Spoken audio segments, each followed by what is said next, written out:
The desert at midnight was a place where silence ruled. Only the wind dared to whisper through the dunes, carrying grains of dust that glowed faintly beneath the pale blue light of the twin moons. Thomas Gray had never believed in ghosts, but that night, something in the air felt wrong. He stopped his truck on the lonely road stretching between the old mining towns of Arizona. His headlights cut through the darkness, revealing nothing but endless sand and shadows. He was on his way home from another long shift at the excavation site, a life of dirt, sweat, and hollow paychecks. But tonight he heard something new. Sound. Faint. Almost human. He stepped out of the truck, boots crunching against gravel, and tilted his head. The wind carried it again, soft, muffled. Cry. He grabbed his flashlight and followed the noise into the dunes. His heart thumped harder the farther he went, until his beam fell upon something half buried in the sand, a torn piece of metallic fabric, shimmering faintly as if it reflected light from another world. Inside it was a sack. Thomas knelt and pulled the strange material open. What he saw made his breath catch in his throat. It was a baby, but not like any baby he'd ever seen. Its skin glowed faintly, as if made of starlight, translucent enough to reveal blue veins pulsing softly underneath. The child's eyes were closed, tiny chest barely rising with each breath. Thomas froze. What in God's name? The baby whimpered weakly, then whispered, clear as glass in a trembling, broken voice. Daddy! Thomas stumbled back. The voice hadn't come from its mouth. It had echoed inside his head, soft and frightened.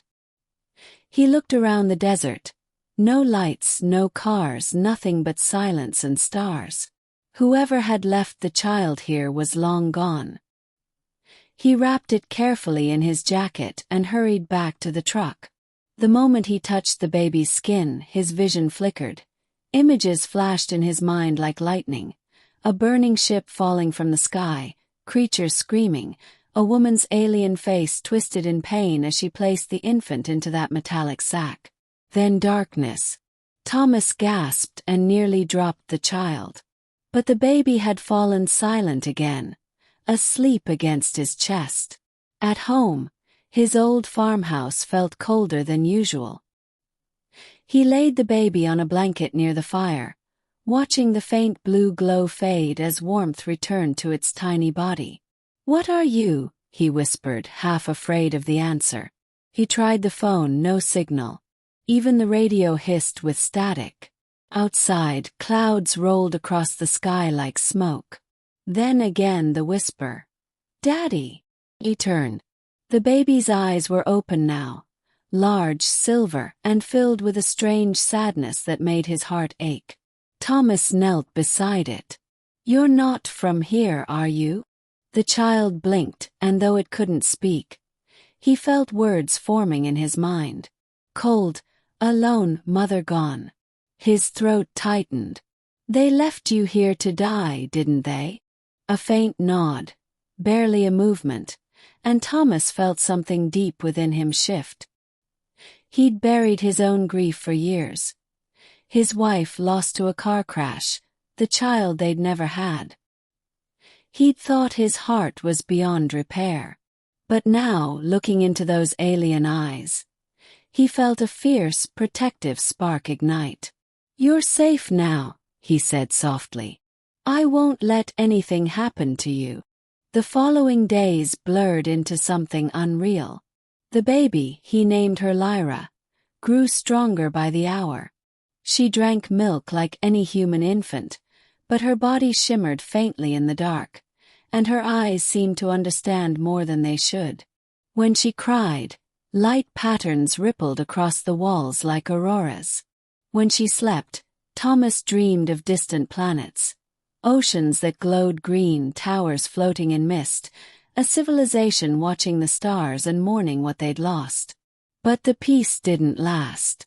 3 nights after he found her, Thomas noticed lights in the sky, 3 spheres moving silently above the desert, too slow to be meteors, too steady to be aircraft. He stepped onto the porch, shielding his eyes. The air hummed with electricity. Lyra began to cry. Her glow pulsed wildly, matching the rhythm of the lights. Thomas scooped her up. No, no, you're not taking her back. The wind howled. The spheres descended. One stopped directly above his house, radiating a blue column of light. Through the glare, Thomas could make out silhouettes. Tall, graceful figures with eyes like Lyra's. A voice entered his mind, calm but cold, human. You have what is not yours. Thomas held Lyra close. You left her here to die. It was necessary, the voice replied. She was born with the defect of empathy. Among us, that is a weakness. Among you, perhaps a lesson. Lesson, he spat. She's a baby. Silence. Then, almost gently. And yet you cared for her, even knowing she was not your own. Thomas felt tears burning his eyes. Because she is mine now. You can't just create life and throw it away. The figures hesitated. One stepped forward, taller than the rest, its face softer, familiar. Thomas recognized her instantly from his visions. The mother. She looked down at Lyra, eyes shimmering with sorrow. Her voice trembled inside his head. You have given her something we cannot love. Lyra reached out a tiny hand toward her, whispering again, Mama! The mother's light flickered. Then she looked at Thomas. If you keep her, she will never be able to return. She will age as you do.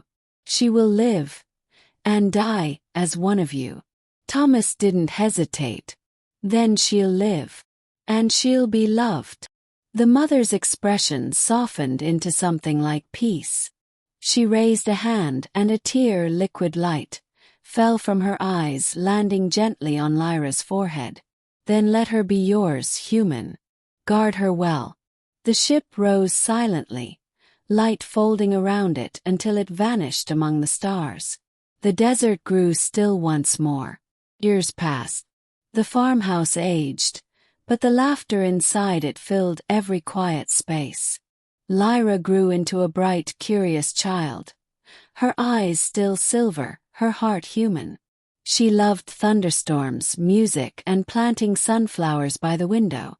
Sometimes when she looked up at the night sky, she asked, Daddy, do you think they still watch us?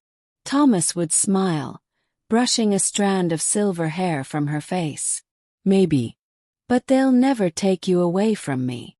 And on those nights, when the desert fell silent again, a faint glow would rise from the horizon, a single star pulsing softly in rhythm with a child's heart. The same child once left to die in a sack, whose first word was, Daddy. And for Thomas Gray, it was the only word that ever truly mattered.